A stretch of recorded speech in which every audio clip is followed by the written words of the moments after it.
Hi guys, welcome back to my channel. If you're new here, my name is Miriam and I am the owner and creator of mimscandleco, and I make videos about my candle journey and candle making. And it has been so long since I've made a video. I think like a month now. I was trying to make a video every 2 weeks and I just got so busy, which is part of the reason why this is a voiceover and not a whatever the opposite of a voiceover is. I don't know, a normal video. So this is a video over a couple days of me doing just candle chores, I guess. Cleaning out candles, jars, making candles, labeling candles, all things candles.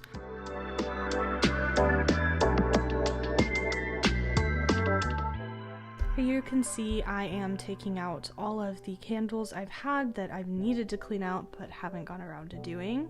Some of these are test candles, like this one here. You can see I added way too much fragrance oil and it just got mushy and was not a usable candle. And so I'm just going to use the oven method like I showed in my last video. If you missed that video, go check it out. But we are going to use the oven method to clean out all these candles because it is the fastest way. I've definitely gotten better about making tester candles. I used to do candles like these and do a whole jar, which was such a waste, and I never thought about that before. But now I'll do like a really tiny, like 4-ounce jar, or I'll just do wax melts, or if I only have big jars, then I won't fill them up all the way. So right here I am just pulling off any labels if they'll come off. I'm trimming wicks, taking off any stickers that I put on them just before they go into the oven.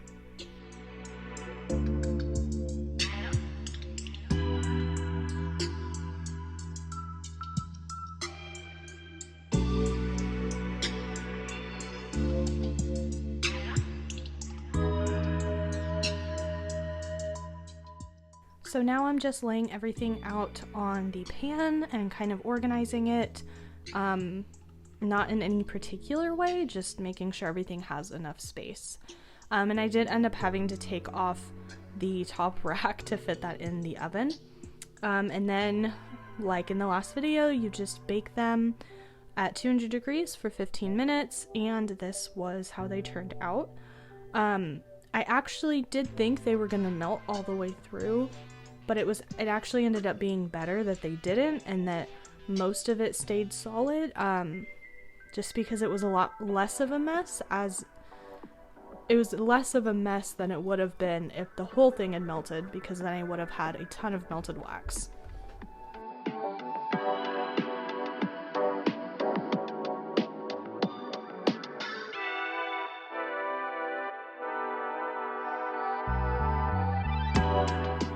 And you can see the wicks just popped out as well.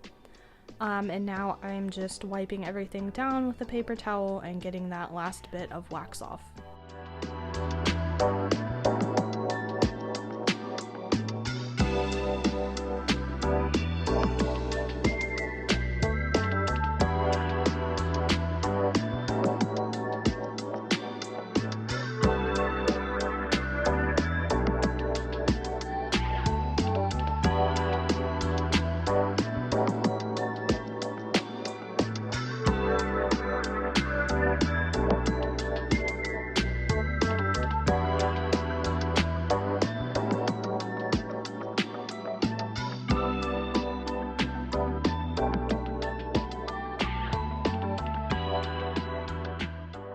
And now that the wax has cooled down, and it's a little more solid, I just rolled the foil up and threw the whole thing away.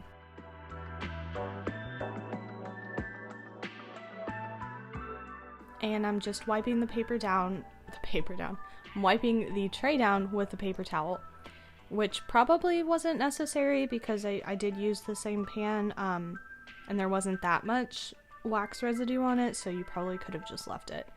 And then I am doing another sheet. I ended up doing, I think I did like 4, but I did not film all of them because they're all the same. Who wants to watch that? But these ones you can see are the messed up, way too big tester candles. They either didn't burn right, they didn't smell at all, they didn't smell good, whatever it is, they didn't work out, they weren't worth keeping, and it is wasting the wax. I don't do this anymore. I've had these sitting around for months. It is wasting the wax, but at least I don't have to waste the jar if I clean them out. I did, however, underestimate how much of a mess this was. I had about 3 trays that had this much wax on them. I was covered in wax. The kitchen was covered in wax. There was so much wax. It was a disaster.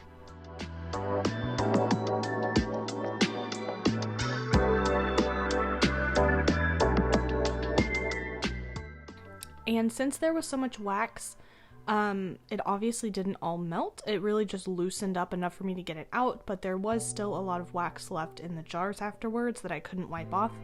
So I did just have to pop them in the microwave to be able to wipe the rest of the wax off.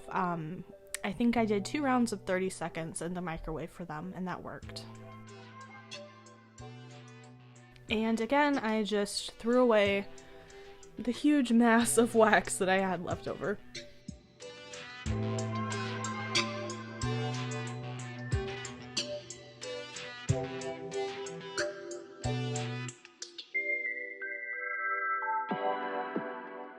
So you can see here, that's how they looked after they were all cleaned, and there is still some wax left over, so just like last time, I'm going to put them in the dishwasher.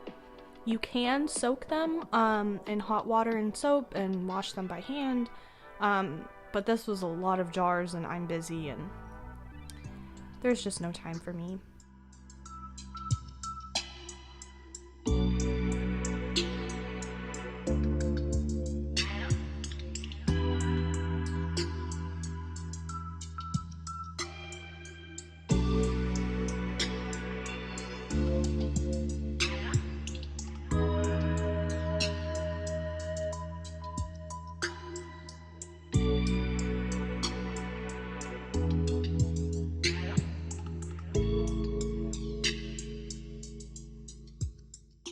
Okay, so this is a couple days later and we're gonna be making candles now.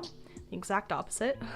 So I just filled a pot probably a quarter or a third away full with water and put that on the stove because we're gonna be doing the double boiler method.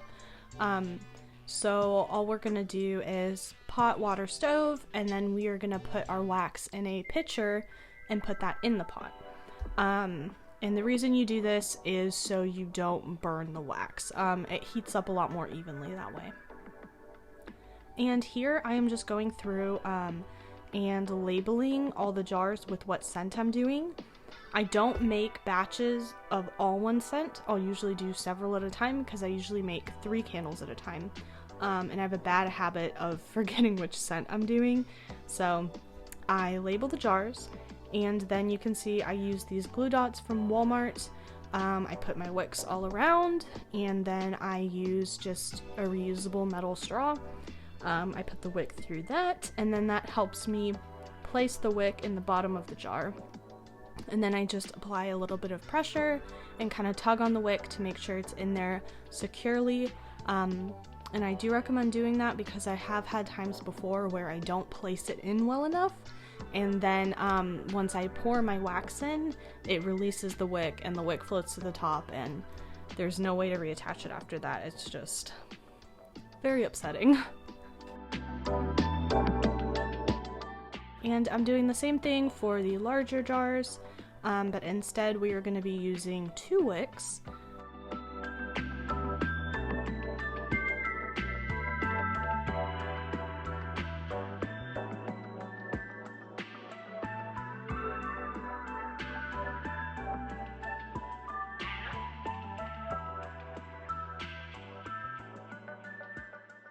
So now once the wax is melted, I just pick out my fragrance oils. You can tell that I'm not very organized. And then we put our wax on the scale, we tare it, so set it to 0, And I do have formulas that I use for how much of which scent, depending on how much wax I have, and different ratios for different scents and all that. After it's poured in, you just mix it up. This is sped up, but I try to mix it pretty gently just to not create air bubbles or splash any hot wax. And then I know a lot of people eye their candles. These jars in particular are kind of hard to eye. So I always put the jar on my scale and then weigh out the weight of my candle. That way I can be certain that every candle is getting the exact same amount of wax.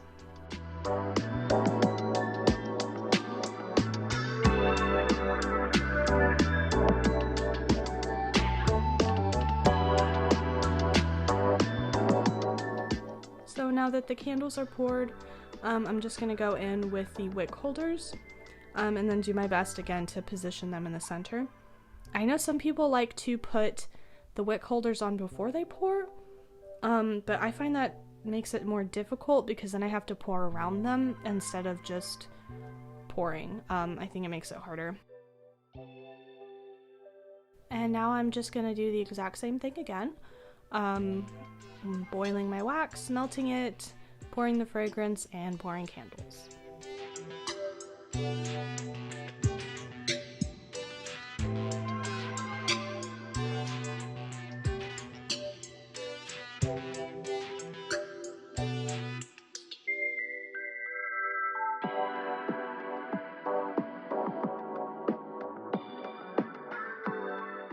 Alright, so this is the next day after they are all cooled.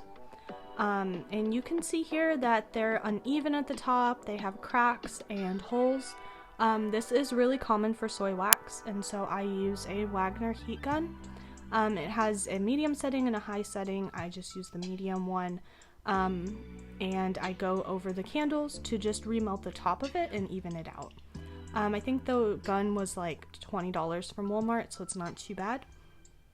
I know some people pour their candles and on the first pour they're already ready to trim the wicks, put the lids on, and sell them, but I am still pretty new, so I haven't figured out how exactly to get nice smooth tops on the first pour. So if you're a candle maker and you have any tips, definitely let me know. But here we're closer up and you can see all the cracks, and as you heat up also you'll start noticing little sinkholes that you didn't see before. And I definitely try to get all the sinkholes, especially ones like this, where the hole is right where the wick is, because then once you start burning it, if there is a sinkhole right by the wick, the candle will tunnel, which means it basically burns straight through. And here, after the tops are finished, I'm just wiping any excess wax off of the jars, and I'm gonna clean them up and get them ready to sell.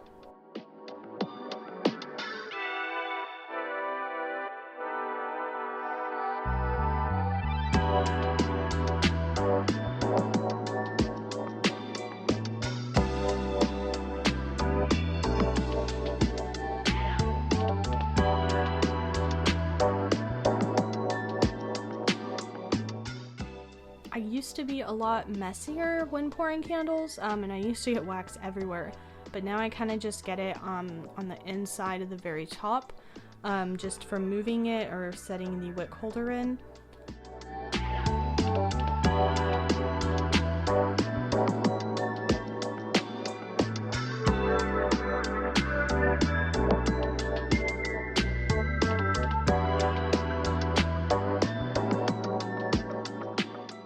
So now I'm grabbing my labels, and again you can see I am really unorganized.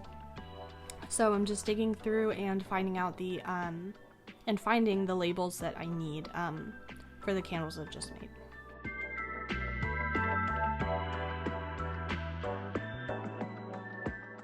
And you can buy wick trimmers, or you can just use scissors, or I use these thread cutters.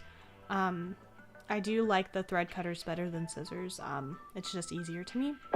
So it's pretty simple from here. I just cut the wicks down, put the label on, put a warning label on the bottom, and put the lids on, and they go on my shelf and they're ready to ship out.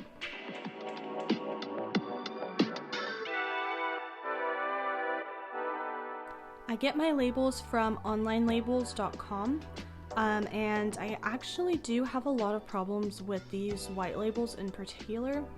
I find that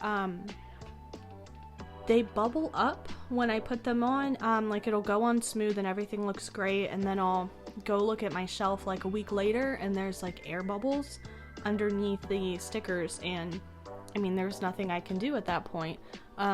And it's kind of upsetting that you spend so much time trying to center the label and get it on nicely, and then it just bubbles up for no reason.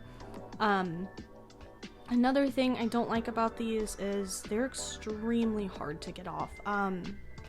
They're hard just to pull up at all, and then there's no way to get the residue off. I mean, you have to seriously scrub it and soak it. And I want my candles to be reusable. I want you to reuse the jars. I don't want you to just throw them away after you burn the candle. I want everything in my business to be sustainable. So I do have some new labels coming with the candle redesign that is coming soon.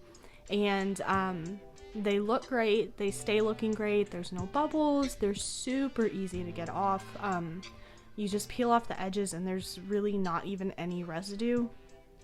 It's really great. I'm really excited. And they're still paper too, so there's not anything there that's not going to be easy to decompose. So this is pretty much it for the video. I hope you enjoyed this studio vlog. It is kind of still hard for me to film while I'm doing things. It makes it take a lot longer, which is why I didn't show all of the candles being made or all the jars being cleaned out.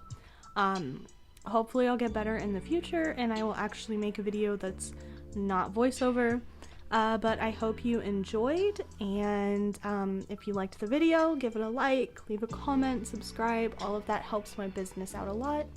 And if you want to keep up with me and my little shop, you can follow us at mimscandleco on Instagram.